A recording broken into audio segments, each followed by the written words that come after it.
Daniel and I always played Salieri to his Mozart. I was never quite on his plane of intellect. But this time I found him slipping into madness. You think he's responsible for what happened? I pray that he isn't. He could destroy years of work. I'm afraid to go through proper channels. Yeah. We're not exactly proper channels. How soon can we get up there? I don't think it's a good idea for you to go. Mulder, I appreciate your concern, but I'm ready. I want to work.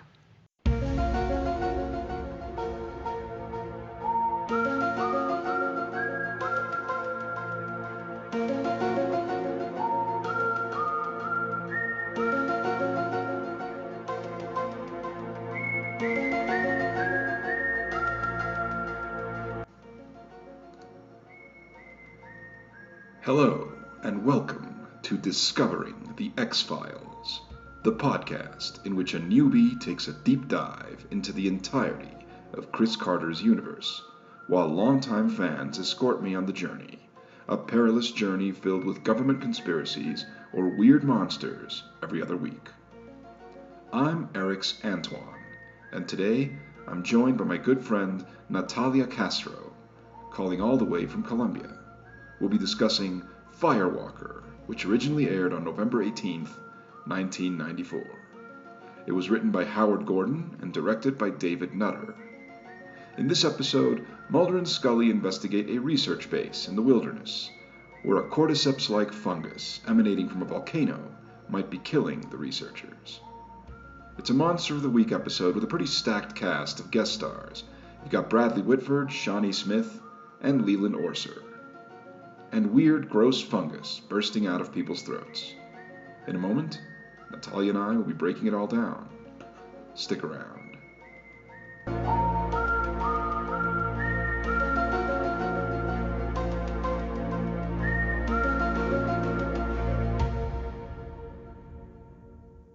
I've been going over Trepkos's work, fragments mostly, but I found several references to a subterranean organism. What are you talking about? An unknown organism existing within the volcano. I haven't found anything yet that describes it in specific terms. Mulder, nothing can live in a volcanic interior.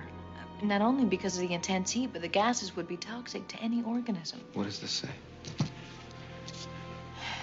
It describes the metabolism from hydrogen sulfide into silicon dioxide. Doesn't that suggest a silicon-based life form? But the fundamental building block for every organism known to man is carbon, from the smallest bacterium to the largest redwood tree. Yes, but silicon is the closest element to carbon. It reacts almost identically with other elements, the way it combines to form complex molecules. A silicon-based life form in the deep biosphere has been one of the holy grails of modern science, and maybe Trepkos found it. Mulder, that is science fiction. It's some elaborate construct from a delusional mind. So this episode is called Firewalker, and I'm not sure why. You know what it made me think of? The fact that it's called Firewalker, and that there's this and I know that it's in reference to that machine that they use to explore the volcano. I know that that's what it refers to. Yeah, and it sort of seems, and you'll appreciate this, because you know how when movies come out in Latin America, Hollywood movies, they tend to have different titles. They tend to make different titles. So, for example, let's say this were a horror movie. Let's say this were a horror movie called Firewalker, with the exact same plot, about some research that goes wrong near a volcano, and there's this fungus and whatever, and the movie were called Firewalker. I would bet you that the Spanish title would translate as Operation Firewalker. You know what I mean? Yes. Or just since it's a horror movie, maybe it would be like the mystery of Firewalker, or the curse of Firewalker. No, it will be the terror. The terror. the terror of Firewalker. Yeah. I think they were a little bit lazy when they came up with the title. We're actually like Howard Gordon wrote the script, and I think that he was, I guess he wanted it to have sort of an evocative title, similar to the episode Ice from the first season, which this very much resembles.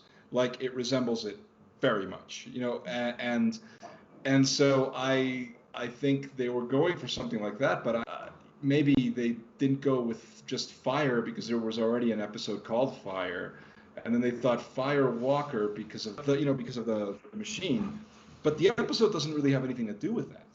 It's that's just, I mean, that thing happens to bring up the fungus from the volcano. At least that's how I understood it. But there's nothing. It's got nothing to do with that. It's about the aftermath of this Firewalker project. There you go, Project Firewalker. That's another possibility. That's the one. That's the one. For the Spanish title.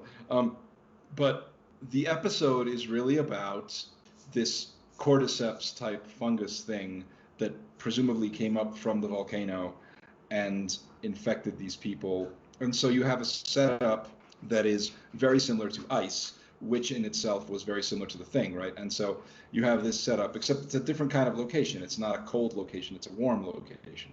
Yeah. And it's still a research base. It's still this thing that went wrong, and the aftermath of that, and you stick Mulder and Scully in the middle of it, and but it basically follows the same beats. And I'll say that, well, I mean, it's similar to Ice, but it's not as good as Ice. Like in terms of the episode itself, in terms of the suspense and what they're able to create, and on those terms, it's not quite as good. But I did find things to enjoy about it. It's the official return of Scully. They make a point of pointing out that it's like her first adventure after her, since Mulder is so concerned. Yes. Mulder doesn't want her to go on this assignment, but she's insisting on going, and then of course it ends up being a hell of an assignment. I like that it reflects how their relationship has grown. Yeah, well, their friendship is certainly deepening. The friendship has deepened a lot, and I like that. I also like that it reflects the trauma that Scully just went through. Like, she just wants to get back to work. So they hint at it really well, and it's a really good scenario to put her and test how ready she is by getting her in that isolated space, basically. It is a thing where, she's ready to go back to work. She's desperate to go back to work, even though maybe she's not quite ready, but according to her, she is, right? So she throws herself into it. And there are interesting things in this episode. There are some good guest stars. Okay, oh my God, I was going to tell you, I was going to talk about that. The cast. Yeah. It's crazy. So you have Bradley Whitford, Hiro Kanagawa. That guy is everything. He's in everything. Okay, tell me about Hiro Kanagawa, because you're right. I mean, I was looking at him and I was like, I know this guy. I've seen this guy in a million things. I don't know his name. Hiro Kanagawa. That's the name that you said, right? Yeah, and Shawnee Smith. And Shawnee Smith. And well, she's in tons of stuff. She's in the Saw movies. She was in the Saw movies, and she was on some sitcom. I can't remember which one it was in the 90s. She had a good role in one of those. I don't remember what sitcom it was. And she was I think she was in the miniseries, the original one, the one from the 90s, the Stand. I think she was in that. I think so, yeah. Yeah, and I think she's in tons of things. She's in everything. And Hiro Kanagawa is the type of actor that you kind of don't remember exactly what he did, but he's in everything. Yeah, we have a history of episodes like that. We watched the episode that we talked about. The very first one we ever talked about was Ghost in the Machine, which had this one actor that we did not know who he was, but we knew we had seen him in everything. So this Hiro Kanagawa is one of those actors, but at least you knew his name. See, I didn't even know his name. But it was funny because his first appearance in the episode, it's right in the background when Dr. Pierce is showing Mulder and Scully that news report. He was in the background. I was like, oh my God, I know him. I know him. I love when that happens, when you kind of start trying to think where you've seen the actor before. Yeah, well, I mean, it's a good thing. I mean, these are definitely actors that get a lot of work because they are good, because they are they have a certain presence that's unique and memorable. They leave a mark in your mind, basically. Yeah. And that guy has presence. I really like that guy. Yeah, definitely. And so the other big guest star is Leland Orser. And Leland Orser is one of those guys where I think he's great because I think he's a great character actor and he's a very interesting presence. And I guess he has this tendency to always be playing like an edgy, jittery guy. Yeah, I love that guy. He's always playing like a baddie or a weirdo or or a creepy guy. But yeah, he's great. Right, he's always on edge, and so like seeing him puts you on edge. Yes. So it's a thing. I mean, I've never seen a movie or show with Leland Orser. Like, the only thing I can think of where he's just like a normal guy. I mean, there's a certain element of there's like an edginess to him, but he's basically just kind of a normal laid back dude. The only one I can think of is like Taken. There's another one. No, there's another one, and that's what's the name of that movie with the guy from Legion? He plays the dad. Ah, crap. Oh, wait. The guest. The guest. He's the dad. He's the dad, but it's like, but in The Guest, because that movie is just so intense. Oh, I love that movie. That like, and so he's the dad, but he's the dad in an intense movie. So there's like an intensity that kind of just rubs off on him. My point is, I've never seen Leland Orser in like just like I've never seen him as like the friend in a romantic comedy. No. You know what I mean? Like I've never seen that. I think it has to do with his face, because there are faces that are just not good for like normal guy. Yeah, I which guess. works great for him. I mean, you look at that face and say, I either take him seriously or he's gonna scare me. Either one of those. Right. And well, this episode, I'm trying to think, this episode aired in 94 or 95? 94. So this aired before 7. Oh. Yeah. The only reason that I bring that up is only because I kind of was under the impression that, because the first time I remember seeing Leland Orser personally is in 7, of course. That's the first time I remember seeing him, and I'm pretty sure that's the first time a lot of people remember seeing him. So I saw him in 7, and of course he's got a very memorable scene in 7 where he's just like this jittery dude who, you know, has been forced to kill a prostitute in a horrible way, and it's a very famous scene in 7, right? And I sort of get the sense that most people saw him in 7 and then were like, wow, we need a guy to be really jittery and shaky and nervous and hysterical. We need a Gene Wilder, but like a dark Gene Wilder. So let's get that guy from 7. What's his name? And then they just get him and they cast him in the role that needs to be like that and at that pitch. And so that's all he plays.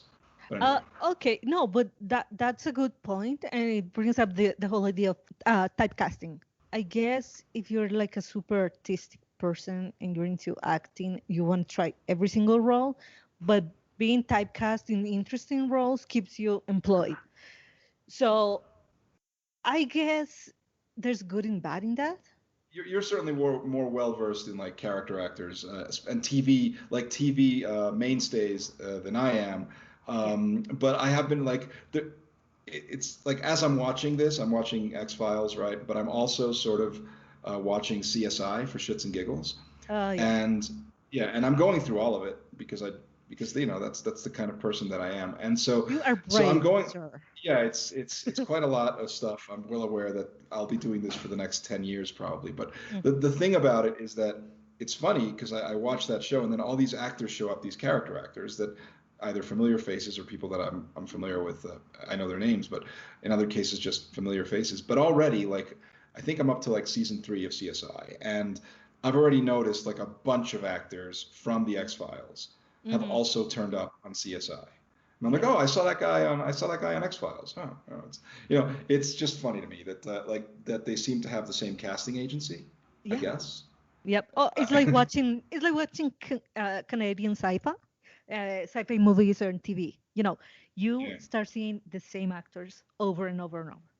I really like just like picking and trying to identify which show this guy was on or this girl was on. It's fun. Yeah, it's like a game. It could be a drinking game. Oh my God. Yeah, it could be a drinking game, or you could do like a kind of like a, I don't know, television character actor bingo. Yeah. And just and using it with one of the franchise shows. Because the thing is, these shows like CSI or Law and Order or whatever, they have so many episodes and they go on for so long that eventually I think they just employ every single actor in existence. Yeah. Like, just central casting has no problem. Just it keeps a lot of character actors working. And anyway, it's just funny. All right, so back to this episode specifically. I'd like to hear your thoughts. I take it do you really like this episode? Do you just enjoy it? Do you like what are your thoughts on this episode as a whole? I can tell you that I love this episode and I loved it back then. I was actually gonna ask you because I know I watched The Thing when I was a kid. I just don't remember anything about it. So I was gonna ask you, is this like The Thing? Okay, not really, in the sense that the only thing that it shares in common with the thing is what it shares in common with ice, which is that you have a group of people in a secluded location, in a confined space, and there is a virus. Well, I mean, it's in the case of the thing, it's an alien life form. In the case of the thing, it's a lot more like ice, where this alien life form, this parasite, possesses people, right? Yeah. In the case of the thing, it's an alien organism that takes your form, basically destroys you, and then becomes you. Oh, okay. And that is so it's a lot more like ice, right? Whereas in this case, as far as I can tell, yes, there is some kind of a parasite. It's not an alien parasite. It's something from a volcano. It's some mysterious form of fungus, but it's not. The actual fungus is not sentient, as far as I can tell. Nope. It's just a fungus that infects you and causes this weird growth to pop out of your throat, killing you. The fungus just kills you. And of course, it will infect anybody near you because once it pops out of your throat, it releases those spores. So that was the one thing that I was having a little bit. It took me a minute to realize that, because when the first guy, when Hiro Nakamura, what was his name? I was going to say Hiro Nakamura, like the show.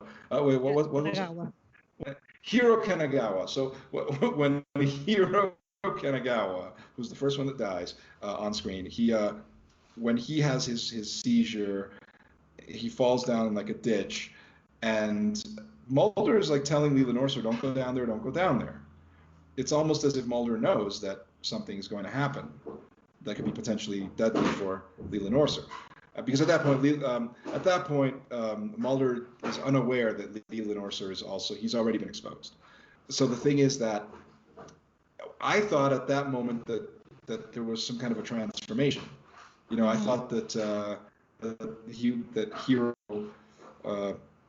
Kanagawa, did I get it right this time? Just his character's last name is Tanaka. I think. Okay, so I'll refer to the moment that Tanaka was like having this seizure. I thought he was going to transform into some me too, creature or something, right? But no, there's this thing pops out of his throat, and he dies, and that's it.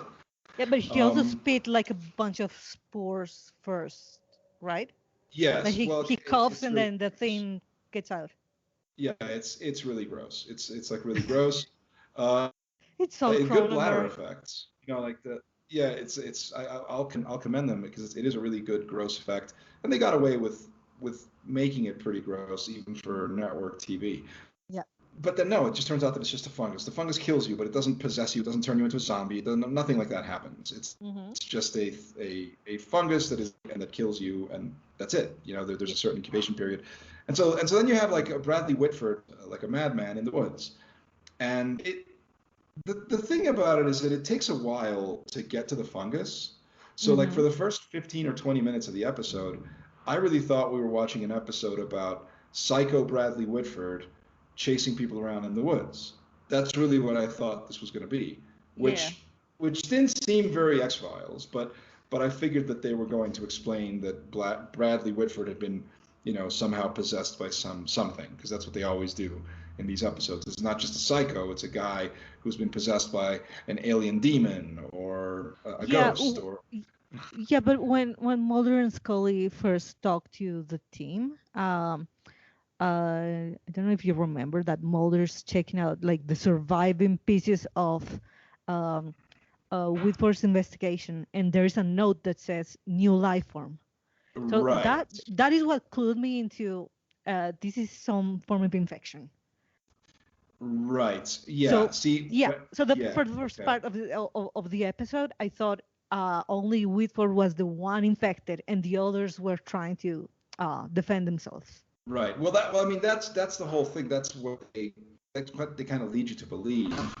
And when I saw the whole thing about new life form, the connection I made was still, okay, so this is like the thing. So this is, yes, it's some kind of an alien parasite that has possessed Bradley Whitford and whatever, and so I kind of figured that that's where this was going. Yeah. And I was surprised when that's not really the way that it went. And I mean, Bradley Whitford is interesting. He's kind of like Colonel Kurtz. He's just a madman in the woods, and Mulder goes to find him, and then they have this almost like an existential discussion down there in that, like, when they're inside the cave just talking. Yeah, some secrets must remain secret. Yes. Yeah, it's very topical for Mulder, because Mulder just wants the truth, and it's almost like he doesn't care. I mean, he's motivated by the disappearance of his sister. Yeah, he's very focused on finding the truth, no matter what. Yeah, well, everything he does is related in one way or another. He relates it to the disappearance of his sister. He's motivated by that search, and that, in a way, it sort of unconsciously fuels everything he does. Yeah. So, although on any case that he's involved in, if you think about his psychology, yeah, he seems to be motivated by that search. It's like he's trying. Deep down inside, there's a part of him that feels he'll never find his sister. Mm-hmm. So he transplants that search with a general search for the truth. And and as we saw in recent episodes, like in One Breath, which is the previous episode, where he's very desperately, he doesn't want to lose Scully, and he's afraid that he's going to. And he blames himself, for the fact that Scully's in that predicament. And so even that, once again, he once again transplants his sister onto Scully. Yeah. And I think that in general, and that's the thing, I know that eventually romantic tension is going to get jacked up, but so far it hasn't been, and I like that. I appreciate that. And I number one, I like that it's platonic, but number two, I like that, I think at this point, at least in Mulder's case, also not only platonic, but it's also fraternal. It's like he has transplanted his sister. He has allowed Scully to become a stand-in for his sister, in a way. Yeah, it's almost like a trope with a lot of TV and movies where a man and a woman can be just friends.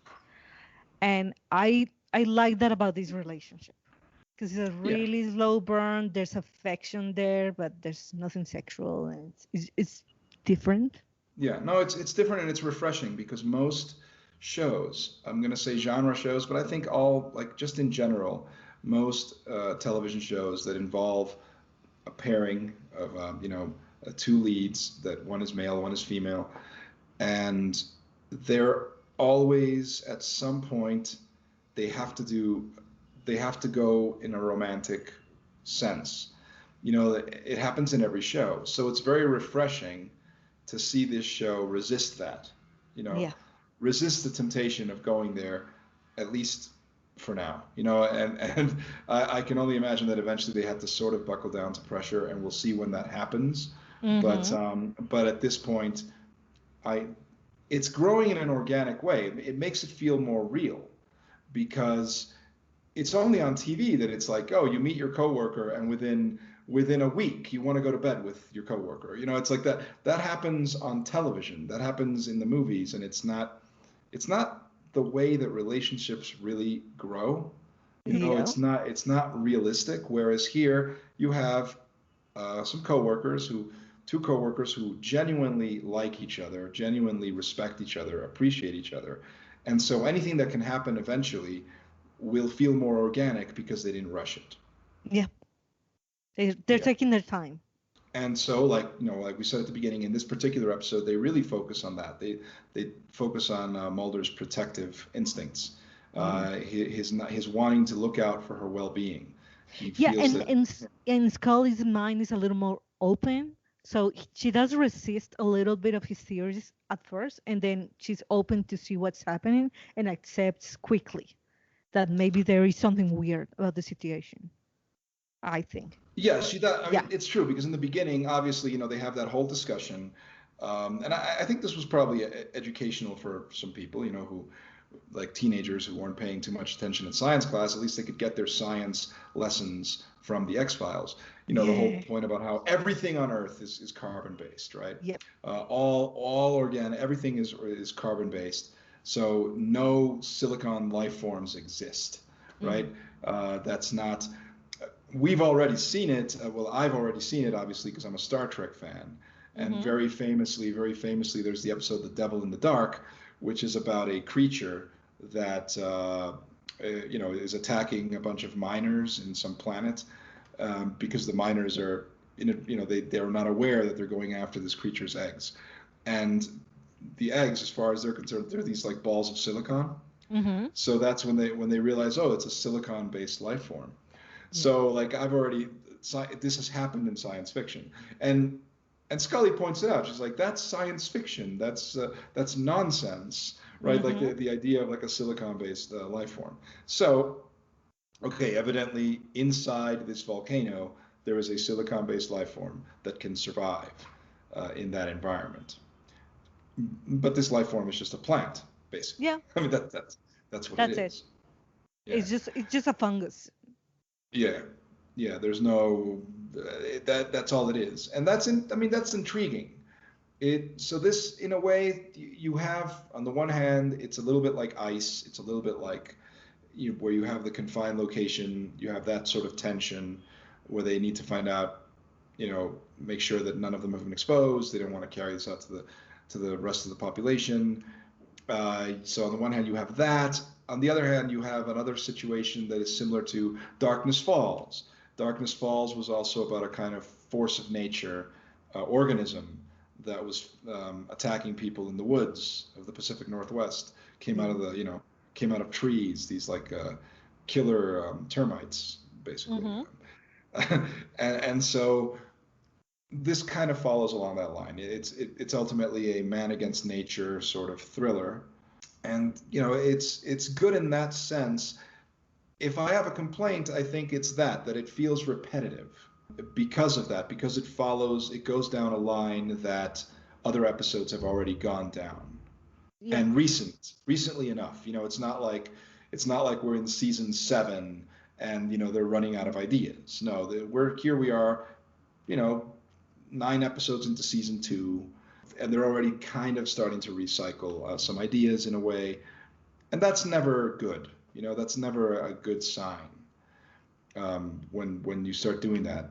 Though I do think that part of it is that, again, this is a show, this is back in the 90s, and we're talking about a 24-episode season, and I think that that's just a model that makes it too easy for you to fall into that trap. Yeah, it's the typical filler episode.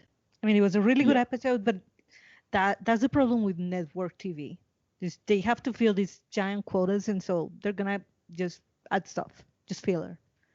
Yes. And that was always my complaint with this show, that I wish it would have been more focused on the alien stuff. I mean, look, this silicon life form, it's essentially an Earth-based alien, if you will.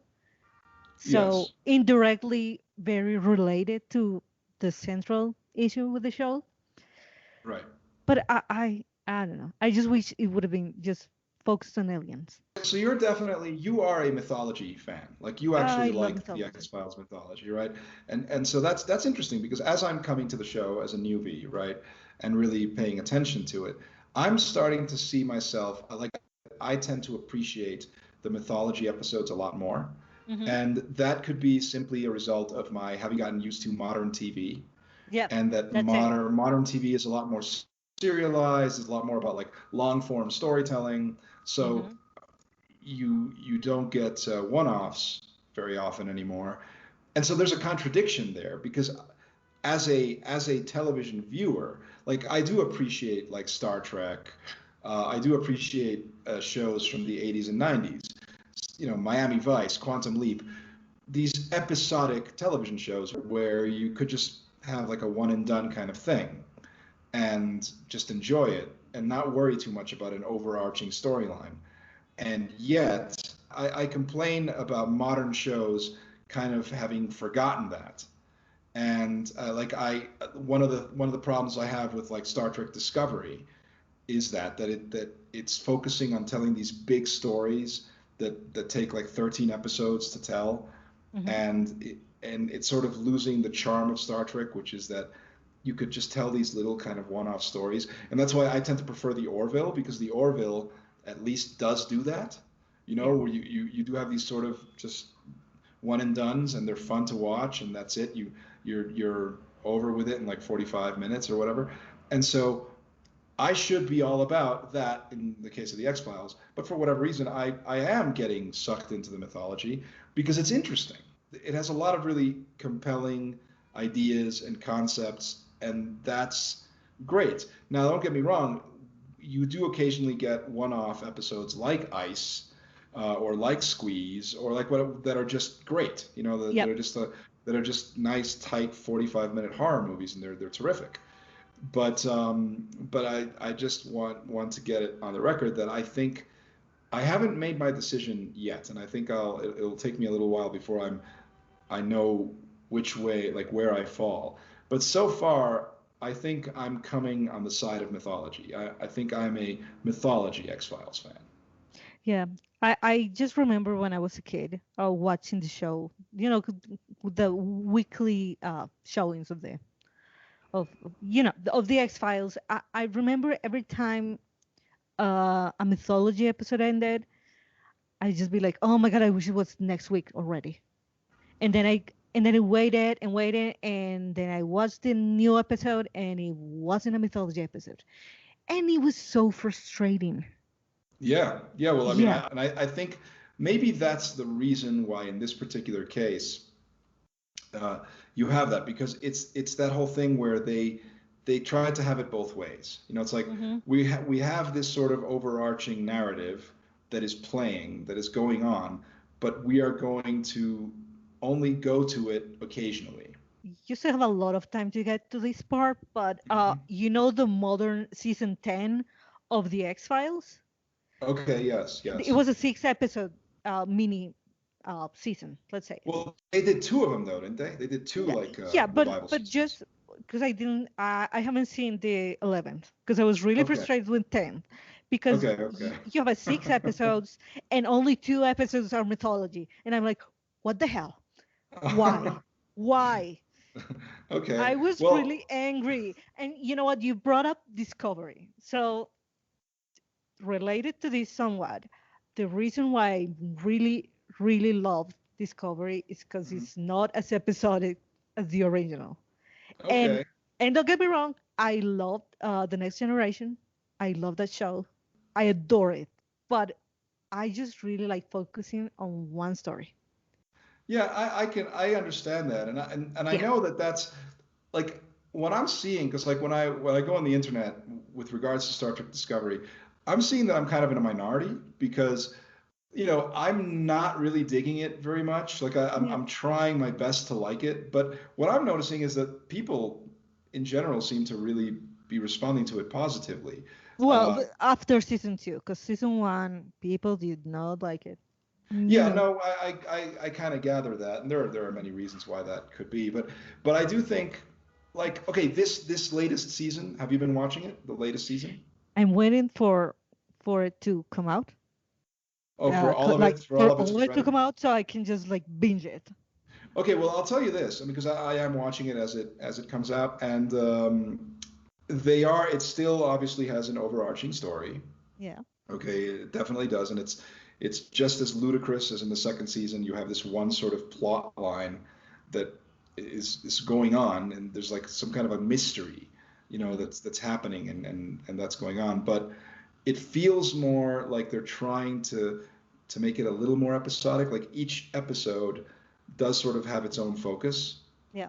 And I'll say I appreciate that.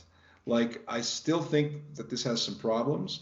I still have some issues with the overarching story not being very satisfying, but I do like that they're focusing it a little bit more, in at least that each individual episode feels like a piece, like a whole piece of something, as opposed to just a fragment of a greater whole. So, and how that relates to this, And I guess, I mean, all of this to say that I think that's why when I look at X-Files now, I tend to gravitate more towards the mythology episodes because I've gotten used to serialized storytelling, and because since this particular show tries to have it both ways, that makes it feel a bit lopsided sometimes. Yep.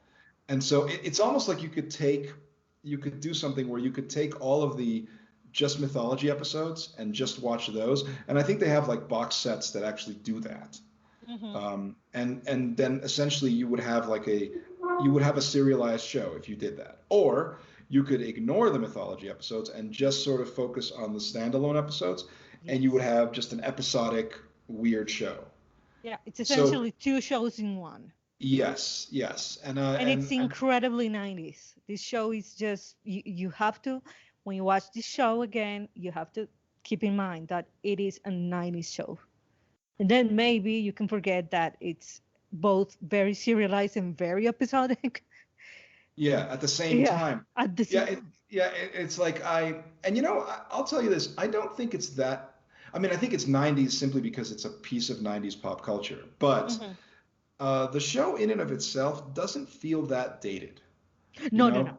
That's not what I mean. I mean, in terms of episode structure, because it was in the 90s, it was more common to have the really long shows with a lot of filler episodes. That's what I mean by 90s. Yeah, I think that there's an aspect of it where, it's more like Star Trek The Next Generation. Because like Star Trek The Next Generation or Deep Space Nine, like eventually they did go in a direction. I mean, they were also like that. You had this situation where you have a serialized kind of story. You have character development. You have things that are carrying over. And you do have kind of an overarching narrative. This is more true of Deep Space Nine. But you still kind of fill it with filler episodes because, you need to fulfill a 24 episode order. Yeah. It makes perfect sense. Yeah, but, and look, there have been shows that have been able to create a better balance in terms of having a central storyline and then your episodic little stories. So going back to Firewalker. Yes. Like my opinion of this episode is that it's well done, like it's well crafted. David Nutter directed it, and he's like a really good director. He's probably the best of the X-Files directors, at least so far. I've come to that understanding that he really is the best of the X-Files directors, and he knows how to sort of build the scenes and give them suspense, and because the show is so well cast, because they always go after really good character actors, really interesting character actors that can bring something to it, that always elevates it. Because the story in and of itself is a bunch of horseshit. But because these actors are good, it makes it suspenseful and relatively convincing. You get kind of sucked in. That's quite a feat, especially when you consider that it's something that they've already done before. So for me to still be interested in this, even though they're going through the same kind of plot motions and it's not quite as good this time around, for me to have had any investment in it, it's purely based on the fact that I enjoyed watching the actors work. No, I think we reached a pretty interesting conclusion here that the X-Files is like two shows in one, and you can even treat it that way if you want. You can just focus on the mythology episodes or just focus on the standalone episodes, and you will have a different experience that it will work either way. So that is an interesting feature of this particular And also, show. if you cast it well, you get a great episode. Yeah, I mean, you definitely get you get a solid episode if you cast it well, and they tend to do that. So it works out. So what is it, Scully? What are we dealing with? It appears as if one of the spores grew inside of Tanaka until it reached reproductive maturity, essentially outgrowing its host. But by then, it had already caused massive tissue damage, particularly to the respiratory tract. That would account for the sand in his lungs. You found sand in his lungs? Silicon dioxide, the waste product of a silicon-based organism. Wait a second. There's no such thing as a silicon-based organism. Maybe now there is.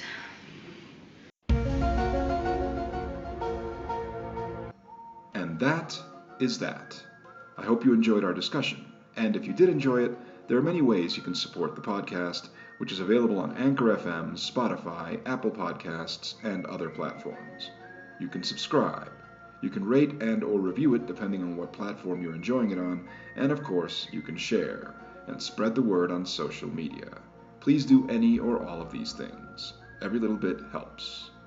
Look for the Erix Antoine Network on Facebook or on YouTube. You can also follow me on Twitter at ErixAntoineNet and check out my film reviews on Letterboxd. I'm Erix Antoine, and I'll be back in a couple of days when Daniel and I will be discussing Red Museum. I hope you'll join us. And until then, please remember that the truth is out there. See you next time.